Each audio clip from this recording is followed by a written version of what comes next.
Lansia banyak yang ragu, dan bahkan tak jarang ada yang sengaja menghindari susu karena takut menyebabkan gangguan kesehatan. Apakah benar demikian? Sebelum kita bahas, terima kasih bagi Anda yang sudah like dan subscribe channel ini. Semoga dimurahkan rezekinya, diberikan umur panjang yang barokah, dan selalu sehat.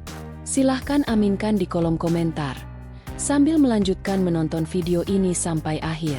Sekarang mari kita awali dengan pemahaman yang tepat, bahwa minum susu di usia lanjut bisa menjadi bagian penting dari pola hidup sehat. Tapi tentu tidak semua susu cocok, dan tidak semua orang bisa sembarangan minum susu.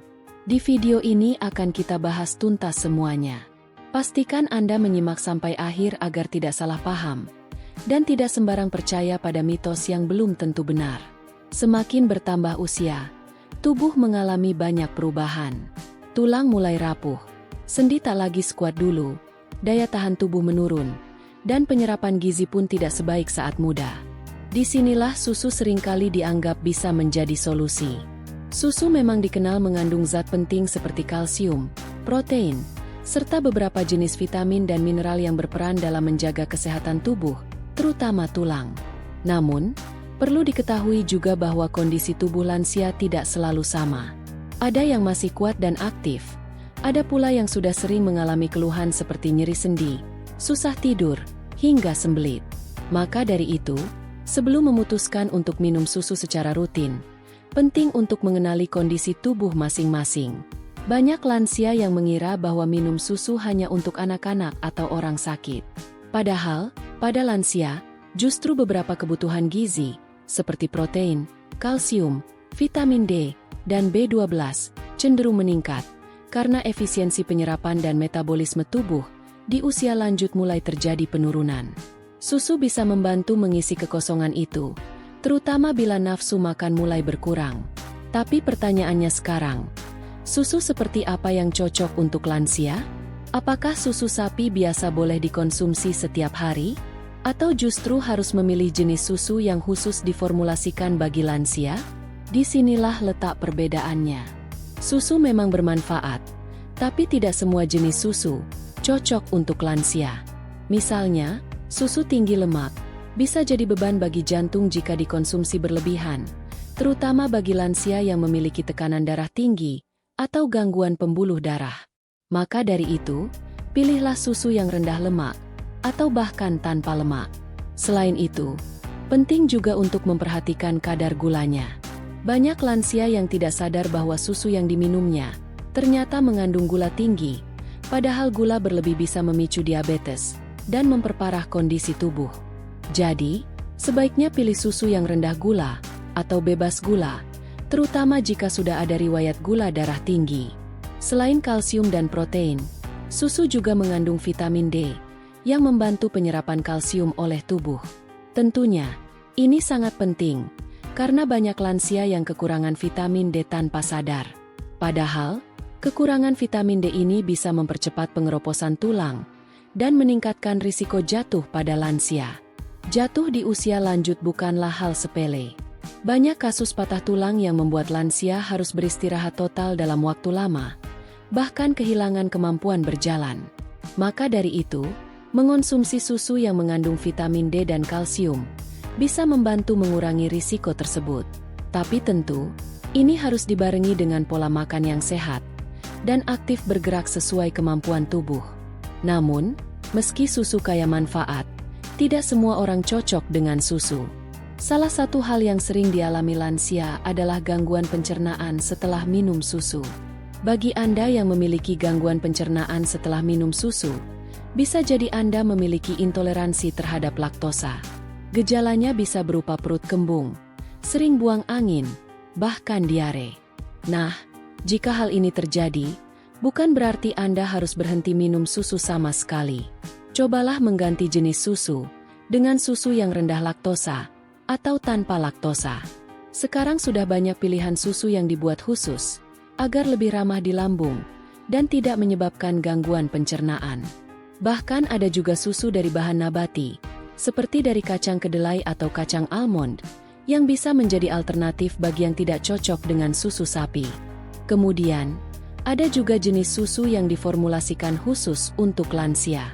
Susu ini biasanya sudah disesuaikan kandungan gizinya, tidak hanya tinggi kalsium dan vitamin D, tapi juga mengandung serat pangan, vitamin B12, dan kadang dilengkapi dengan zat lain seperti zat besi, magnesium, serta kolin untuk menjaga daya ingat.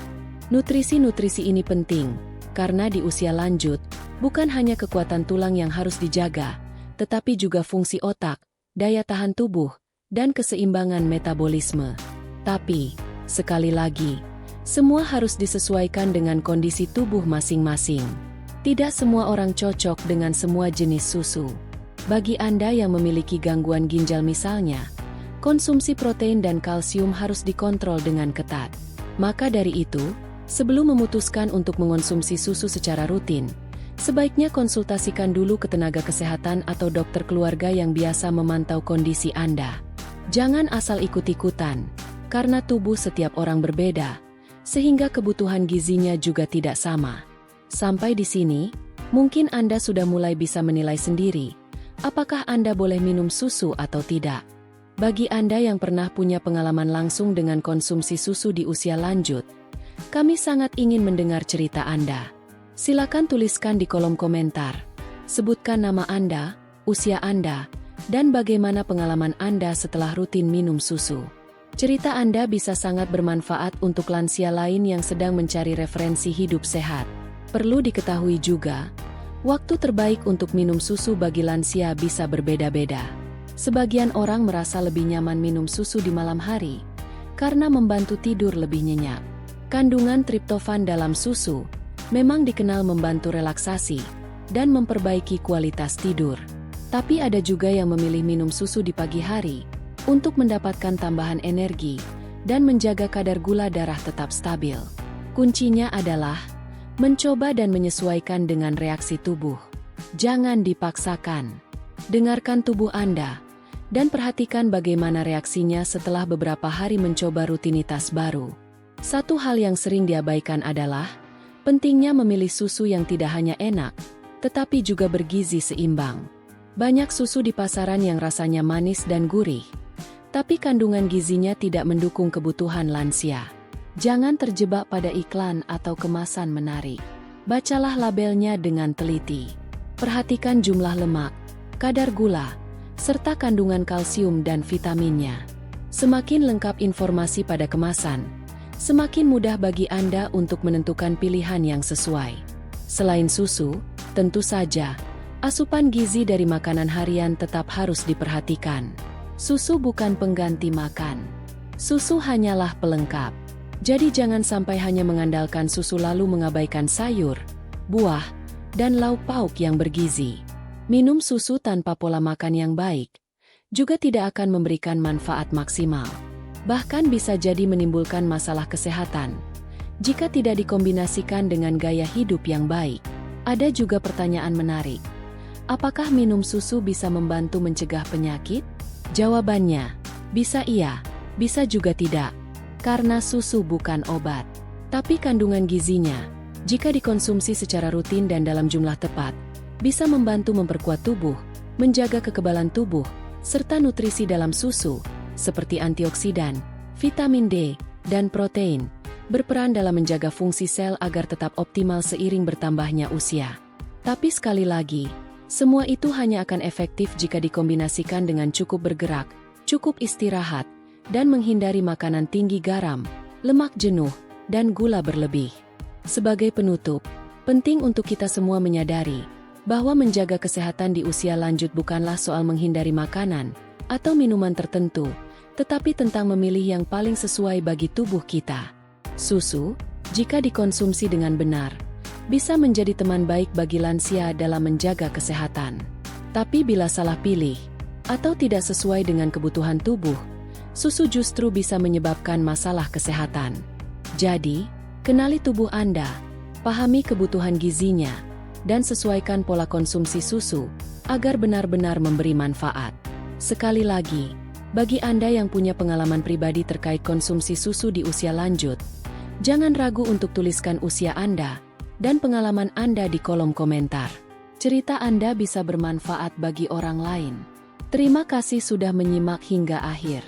Jangan lupa untuk terus menjaga pola makan, istirahat yang cukup, tetap aktif, dan tetap semangat menjalani hari-hari dengan penuh makna.